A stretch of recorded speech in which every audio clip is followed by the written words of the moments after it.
Vascaíno do Cerrado. Fala galera vascaína, eu sou o Thiago Fontes, falo direto de Brasília, Distrito Federal, trazendo mais um vídeo para o canal com a dura missão de tentar trazer diariamente algum assunto relevante sobre o Vasco da Gama.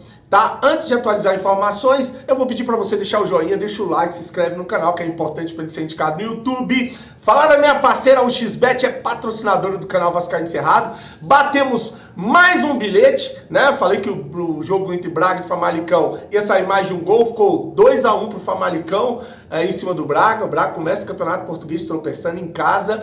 E na Inglaterra, o campeão da Premier League, o Manchester City, encarou o Burnley, que subiu agora para a primeira divisão e venceu, como era esperado, 3-0. Falei que ia sair a vitória do City. Então, batemos mais uma odd de quase 1,60 e para esse final de semana eu vou elaborar um bilhete. Só vou destacar um jogo: Botafogo encara o Inter, estão pagando 1,96 na vitória do Botafogo, 3,32 no empate, 4,11 na vitória do Inter. Se forem com o time titular os dois, é jogo para gols, tá? Mais de um gol. É o único jogo do Campeonato Brasileiro no sábado. Quer fazer uma fezinha? O link tá aqui, ó. Primeiro comentário fixado, clicou, vai abrir a janelinha. O código promocional é do Cerrado. O primeiro depósito até R$ 1.200. Eles dobram em bônus para você usar na 1xBet, que é parceira do canal Vascaíno Cerrado. Em 2023, vamos de notícia, vamos falar de Vasco. Eu trouxe um vídeo hoje até mais tarde do que é de costume, né? Eu posto vídeo de meio-dia a 1h da tarde.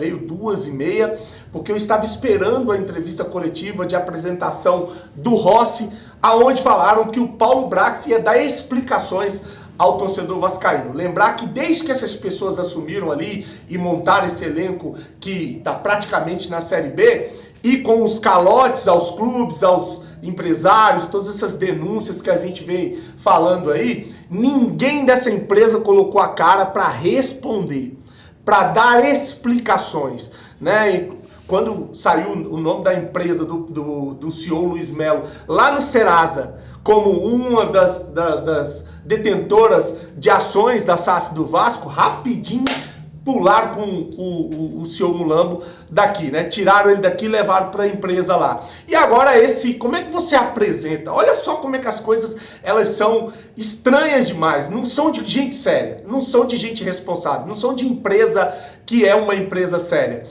Você pega e lança ou nomeia um novo CEO, que é o presidente da empresa, que é o Lúcio Barbosa, né, que dizem que é vascaíno, não duvido que seja, tá? E ninguém vem para apresentar o cara. Ele não dá uma entrevista coletiva para poder se apresentar. Olha, eu tô assumindo uma honra, tá assumindo o Vasco da Gama. Não faz notinha na internet. Por que ele não vem para uma entrevista coletiva? Com medo de algumas perguntas que são óbvias. Entrou dinheiro da 777? Olha que ele era CFO lá no Conselho de Finanças. Entrou dinheiro da 777? Né? Por que não estão pagando? Por que estão dando calote em todo mundo? Por que clubes estão indo na FIFA para receber do Vasco da Gama? Por que mesmo entrando 106 milhões da Liga, mesmo entrando 114 milhões de venda de jogador, mesmo entrando 30 milhões só na PixBet e fora os outros patrocinadores, mais 100 milhões de Campeonato Brasileiro, por que entrando quase 400 milhões no Vasco, o Vasco não consegue contratar, tem que ir ao mercado buscar jogador barato ou de graça e não consegue pagar os jogadores que foram contratados na primeira janela? Como eles não têm explicação, ninguém coloca a cara, eles correm de perguntas como o diabo da cruz. Aí junta-se uma patotinha de jornalista, que é o que o Paulo Brax fez, é o modus operandi desses caras. Acabou ali a coletiva, ele juntou os jornalistas que não vão questionar em off tudo isso aqui que eu falei, né? E aí ele fala o que ele quer. Vamos às coisas que o Paulo Brax, as informações que o Paulo Brax deu extraoficialmente para os jornalistas em off, tá? A primeira,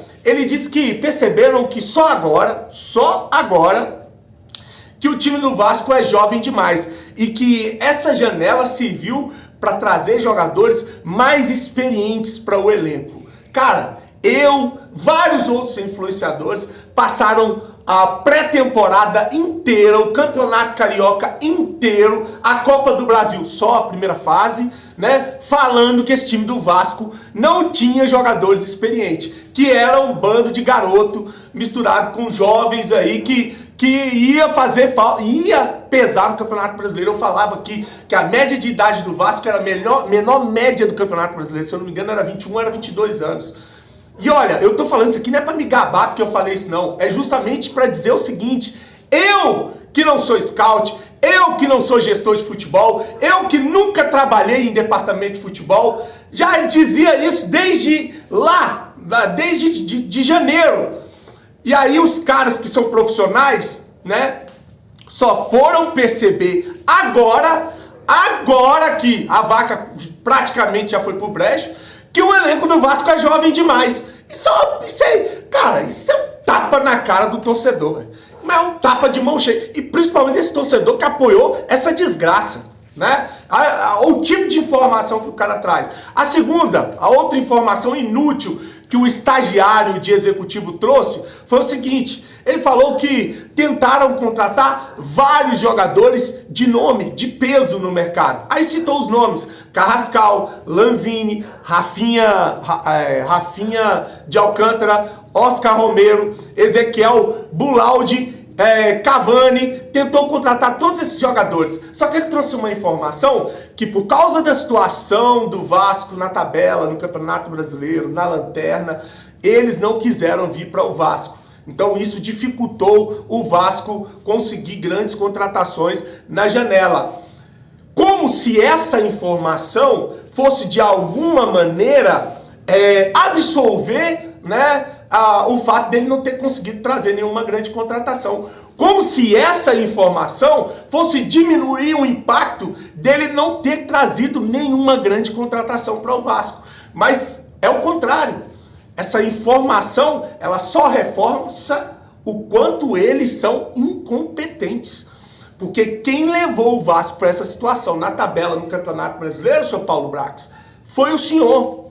Quem levou o Vasco para essa situação na tabela do Campeonato Brasileiro foi o Abel Braga, foi o Maurício Barbieri, foi o senhor Luiz Melo, foi o não aposte da 777, né? Então tudo que vocês fizeram fez o Vasco chegar a essa situação. Então não tenta diminuir a responsabilidade de você quando você fala que os jogadores não vieram porque o Vasco está na zona de rebaixamento, que os responsáveis do Vasco estar na zona de rebaixamento são vocês mesmos, tá? E para finalizar, a última informação, né? Mais promessas. Ele disse que o Vasco está negociando um meia enorme, ele usa a palavra enorme, né? De nome, de peso, para vir agora integrar o elenco para o Campeonato Brasileiro. Enfim, aí o jornalista lá, o Joel Silva do Lance, ele traz uma informação que 3 nomes são quentes, 3 nomes são estão mais próximos desse acerto com o Vasco. Aí eu vou dizer os nomes aqui, aí o juiz de valor é seu, tá? Um é o Eder Hazard, de 32 anos, o belga, né? O Alexis Sanches, o chileno de 34 anos, e o outro, o Javier Pastore, um argentino de 34 anos. Tem muita gente apostando aí no Javier Pastore ser esse jogador para ser o camisa 10, o meia ofensivo do Vasco da Gama.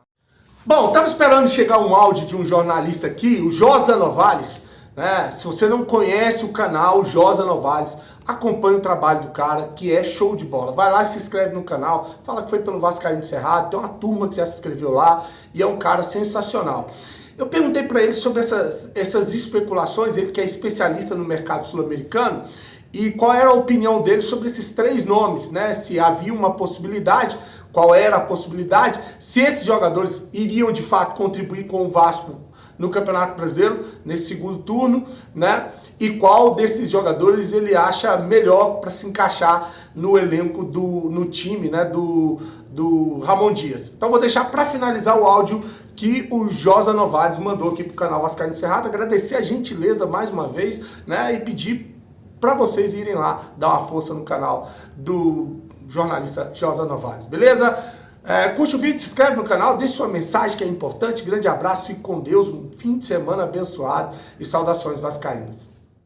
Seguinte, Thiago, qual que é o desses 3 jogadores, né? O Sanches, o Hazard e também o Javier, né, Pastore, Em teoria, são jogadores interessantes, são jogadores de perfis muito altos, né? Jogadores com experiência no futebol internacional e que poderia atribuir ao Vasco da Gama um perfil de equipe bem interessante, uma equipe, enfim, pelo menos mais empoderada, né? Só que esses três jogadores, veja, de antemão, né? O Vasco precisa, na verdade, montar um suporte, uma equipe, ter uma equipe, acho que pode ter. Eu vi um pouco disso na partida em que o Vasco venceu, né? Na última partida que o Vasco venceu, a equipe do Grêmio, né? Porque qualquer um desses jogadores aí, desses três jogadores, isso é muito importante. Eles não são jogadores com perfis de assumir a responsabilidade. Os três são jogadores que gostam, que tenham alguém, né, que assuma muito a responsa dentro de campo, né? Ainda que esse jogador que possa assumir a responsabilidade não seja tão melhor que ele, ou melhor que ele, pode até não ser, pode ser distante, bem distante dele em termos de qualidade técnica, mas não são jogadores com perfis de assumir muita responsabilidade. O que significa isso? Significa que quando as coisas não funcionam, não dá pra esperar que por eles as coisas passem a funcionar, entende? Se não está funcionando, não é por eles que as coisas podem passar a funcionar. Isto envolve esses três jogadores. Vamos lá. Dois são atacantes, não são propriamente meias. O Hazard é um jogador que já atuou em alguns momentos da carreira, um pouco mais centralizado, né? Como um segundo atacante e também como camisa 10 em alguns momentos, mas o Hazard é um jogador de lado de campo. Ele é especialmente um jogador de lado de campo. É um jogador que nos melhores momentos da carreira dele esteve ao lado do campo, né? Mas pode eventualmente ser colocado, ser puxado ali para o meio. O Alex Sanches não é meia de jeito nenhum, né? Então se o Vasco de fato tá buscando camisa 10, tá buscando meia, e não esse jogador, porque o Sanches é um atacante. É um atacante veloz, um atacante de lado de campo, um atacante pelo lado esquerdo, que pode também atuar pelo setor direito, mas ele é, né, essencialmente um atacante. Não é um jogador que tem cacuete de um meia camisa 10. Desses aí, o cara que é o 10, né, é o Javier Pastore. O Javier Pastore é um jogador que tem, inclusive é um cara que mescla elementos de um segundo homem com elementos de terceiro homem de meio de campo, né, um 8 e um 10. Mas é um cara que entrega muito nessa função de 10. Então ele é o meia. Os outros, né, podem até ser colocados como meia, mas não são. Dos três, qual seria melhor para o Vasco da Gama? O melhor momento dos três é o momento do Sanches. É um jogador que tem uma tendência a qualificar demais o terço final. Entrega muitos gols. Um jogador que às vezes se confunde com o centroavante. Gosta de se colocar no lugar do centroavante enquanto o centroavante abre um pouco espaço para ele, né, e vai ocupar outra faixa. O Sanches, por exemplo, é um jogador muito interessante para jogar mais com o Ferreira do que com o Vegete. Mas dá para jogar também com o Vegete, também dá para funcionar, né? É o melhor dos três jogadores. O segundo, na minha opinião, é o Pastore. O Pastore é um jogador que pode ser esse meia, que pode entregar muito na função de meia, e é um jogador que não tá numa fase tão ruim como a do Hazard. O Hazard é aquele tipo de jogador que parece que já se aposentou, é o pior de todos. É um jogador que não consegue mais entregar. Depois que teve uma lesão aí no joelho, nunca mais foi o mesmo.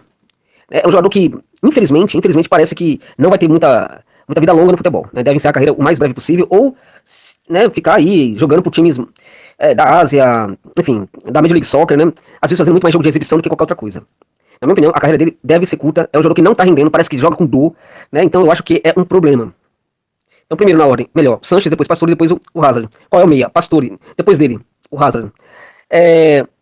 Qual jogador, por exemplo, tem ali qual jogador poderia, neste momento, estaria muito mais perto do Vasco, na minha opinião? O Pastore. O Pastore tá muito mais perto do Vasco.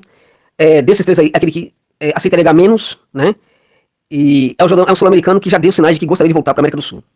Então, isso facilitaria muitas coisas aí para um clube que eu queria contratar, né? Então, para mim, eu ficaria com o Pastore. Outro ponto sobre esses três jogadores é que também eles precisam que a enfermaria do Vasco esteja muito bem aparelhada e com bons profissionais, porque são jogadores que, infelizmente, né, vêm sofrendo muito com lesões ao longo dos últimos anos aí, né? E um cara desse, se chegar e pegar uma dessas lesões que eles vêm tendo aí na carreira, vai ficar 6 meses na enfermaria e já era, né? Então, tem esse ponto aí. Primeiro, para mim, deve ser o Pastore, né? O segundo jogador aí na lista é o Sanches, e o terceiro o Hazard. O melhor para mim, neste caso, em virtude das características e da necessidade do Vasco da Gama, seria o Pastore. O cara mais decisivo é o Sanches.